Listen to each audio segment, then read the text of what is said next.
Prime Minister Benjamin Netanyahu visited a southern Israeli town bordering Gaza on Monday that was pummeled with rockets over the weekend from the Strip, and told community leaders there that Israel was engaged in a lengthy battle.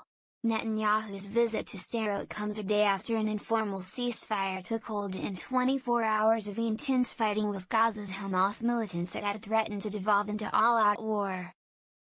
Israel pounded Hamas targets in its most massive bombardment since the 2014 war, while militants fired dozens of rockets toward Israel that halted daily life in the area. 2 Palestinian teenagers were killed in an Israeli airstrike in Gaza City, while 4 Israelis were wounded from a rocket that landed on a residential home in Sderot. Netanyahu visited a local kindergarten and pledged that Israel would put an end to the rocket fire and a Gaza militant campaign of sending incendiary kites and balloons across the border that have ignited fires damaging Israeli farms and nature reserves. Hamas will face a wall of steel if it keeps up its aggression against Israel, Netanyahu warned, adding however that the threat won't disappear overnight.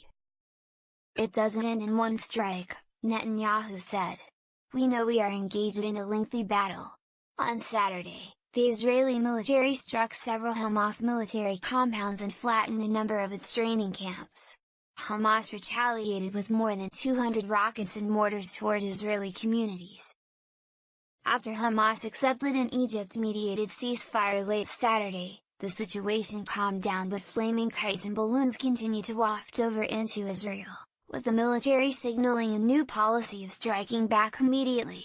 The government is under pressure from local communities to show zero tolerance to this new threat, and Netanyahu told local leaders he has instructed the military to halt it completely.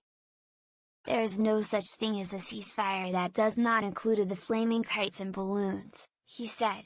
"If this is not understood through my words, it will be understood through the military's actions."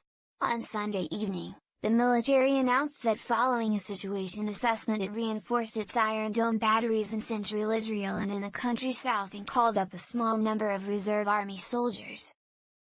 The Iron Dome shot down more than 20 projectiles over the weekend. With Israel focused on efforts to prevent Iran from establishing a permanent military foothold in neighboring Syria, it has been wary of escalating violence in Gaza.